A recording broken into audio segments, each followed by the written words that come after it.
As for what my week's been up to, the highlight mostly been this weekend with going to Fan World. Yeah, it's just called Fan World. For some reason, I keep thinking that there's more to the name than that, but it's just Fan World. And it's just Fan World is kind of a good way to summarize it up. I enjoyed myself there, but it did require a combination of what the convention area actually provided and making my own lemonade out of the situation.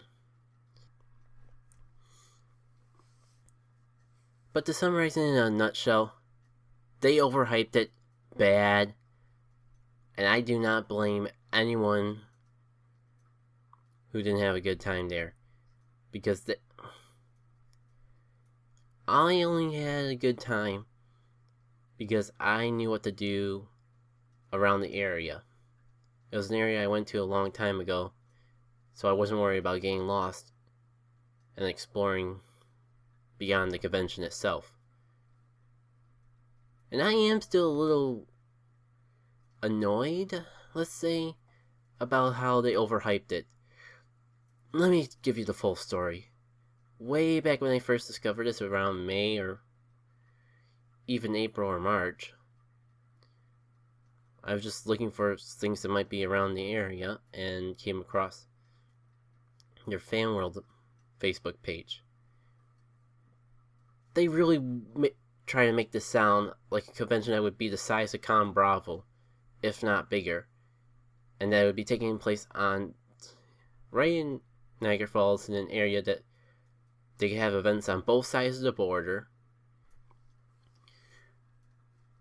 Their guest list had the typical voice actors and that, but they had quite a few internet personalities that spoke to me as big names.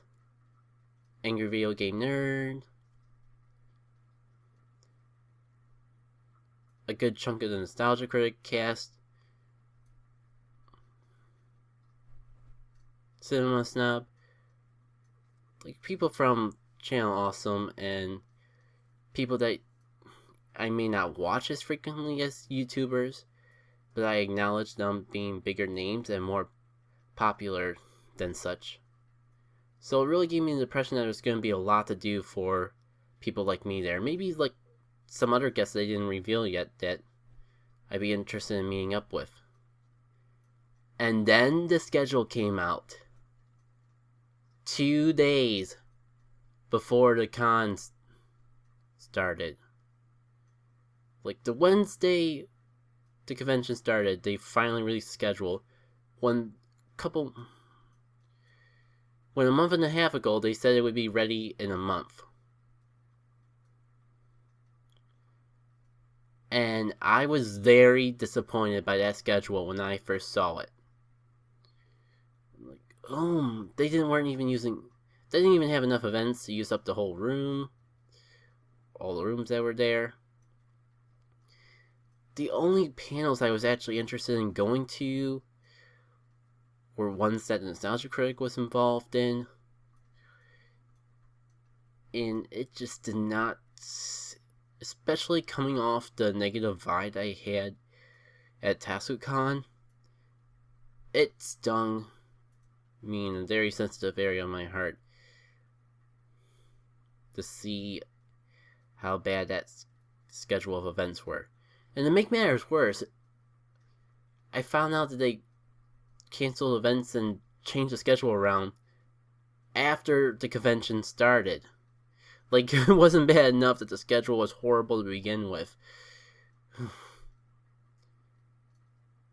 But once I was able to convince myself to go there, since I spent the money and wasn't too far of a drive, I enjoyed myself. Like I said before, though, I completely understand why people wouldn't. Especially from what I've heard afterwards about the Canadian side, it's like, I was lucky that I'm in the US because there wasn't really anything worth crossing the border for, minus one singular panel. And it sounded like a lot of the good stuff happened on the US side, from the way I've heard people complain about the event from the Canadian side. But for me, I made it worth my money's worth. every single panel I did go to, despite the fact there were so few,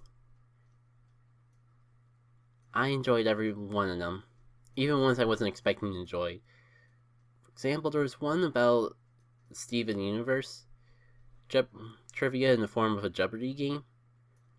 I figured I'd just go to that because there was so much else to do on Sunday, and it actually turned out to be a pretty fun event. Every time I went to a panel where the Nostalgia Critic was involved, it was a real fun event, and I enjoyed the time I had there. And there was the Fire Nation reunion event, which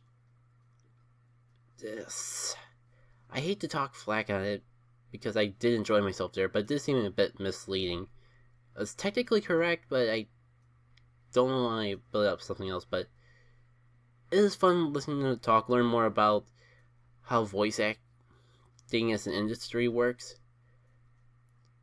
It's kind of weird because it's not something I would normally find interesting, but for some reason, whenever I go to a panel that involves voice acting, I always enjoy learning about what it's like for their perspective.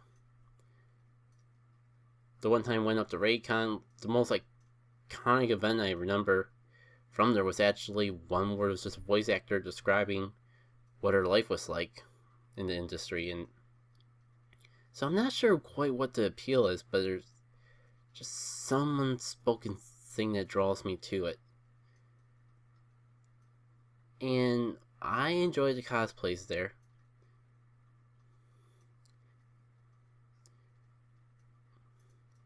It's hard to rank them by convention because I've gone to so many, but I was pleasantly surprised by how many cosplays I saw there and the quality of some of them. You'll see what I mean though when I finish uploading the pictures. I'll be sure to include a link right to the Jack K Facebook page so you can see the photos when they go up. I'll include all the image social medias in that. So I even started leaking pictures of my time there on the Instagrams and all. I'm not so sure about this Instagram, but that's a story for another time. I'm making use out of it though. But about Fan Worlds, that's about it. All the other hours that I spent there were just walking around the plaza playing Pokemon Go. And granted, I did get a lot done with Pokemon Go, despite the fact I had several opportunities to actually get into the gym. My team still wasn't strong enough to actually plop in a Pokemon long enough just to get the 10 coins. Oh my god, it's so Pokemon Go so annoying lately because the coin system is the most annoying thing about it. I should probably save that for when I talk more about Pokemon though. Here, I'm gonna take that whole rant, pick it up, and set it down over here for later. As I was saying though, I actually did get up a couple levels during my time at the convention. I misused my lucky egg because I was trying to use it right when I hatched eggs, which I did, but I don't think I got all my evolutions. For those of you who don't play Pokemon Go, Lucky Egg is an item that doubles your experience, and every time a Pokemon hatches, you catch one, you stop by a Pokestop, you evolve Pokemon, you gain experience that increase your level, which allows you to catch stronger Pokemon. So I felt like I could have used that egg better, especially since it's another one of those items that you can't come across in a Pokespot that you have to buy with coins. Hold on, leave the coin rant over in the corner, Jackie K. We're gonna talk about that later. Not as soon as you like, because you have a whole goal to talk about all the impact that it's had on your life. And the gym stuff might take a lot longer and be a completely different topic, but we're saving it for later. I'm saving it for later. You guys are going to have to wait till later to hear it. Feel free to remind me. And the only other things that are even close to eventful or non-routine would be the video games I've played. Just yesterday, I did get a good chunk of Skylanders Spirals. Why am I going to say Spirals Adventure? That's the one I'm saving for later. Actually, finally got a chance to play more of Trap Team of all games. It's a very situational game for me because I only feel comfortable playing it when there's no one else around. So my time to get to play the game is few and far in between. That's kind of the reason why I don't play too many console games anymore, though, in general. If I'm playing it with other people in the house, things get awkward. It is one of the games I want to beat, though. And I really want to finish up some games before picking up any of the newer ones I want to get. I still have to get Mario and Luigi's Paper Jam. Still want to get Kirby's Robo Deluxe. No, it's Kirby's Planet Robo, you fool. You see, I have so little exposure to these games that I mess up their names from time to time. And then there's Kirby's Triple Deluxe, which I might want to play before Planet Robo, but Planet Robo has Amiibo, and I haven't used my Amiibos in so long, it just... Point is, that's one of the games I want to wrap up. Plus, I feel like if I play the Skylander games in advance, I know a bit more if I want to do another one of the games in a future installment. Although I am still debating whether to do the first Skylander console game, blind or not. That's a discussion I'll have to save for another time, though. And I mean, today I kind of played a bit of Wario Land 2. It's a game I should have beaten by now, especially since I'm only I just want to get through my first run of it. However, it's been a game I've been treating like an elevator game where I only play it in slight situations where I don't have time to do anything else, like on a lunch break or in an elevator. As I tried to say in the previous attempt to talk about it, be like an elevator game where you play on the elevator. Although only metaphorically. I do not have enough exposures of elevators in my life. And I've kind of been having fun with it, although it gets pretty annoying the way the game works, since it doesn't have a life system. So instead, if you get hurt by an enemy, it usually bounces you off this cliff, making you lose a bunch of progress, or pretty much the way the game punishes you for getting hurt is making you lose money that you're collecting and making you lose progress. For example, I am currently in the city stage, which is a really huge vertical climb upwards. And so yeah, if you get hit the wrong way and Wario gets knocked back, he falls so much and you lose the progress and you gotta climb back up. And this level also has falling platforms, which is a horrible pet peeve of mine in video games. Collapsing platforms I've just despised ever since I've played Donkey Kong Country Returns. No, ever since I played Tropical Freeze.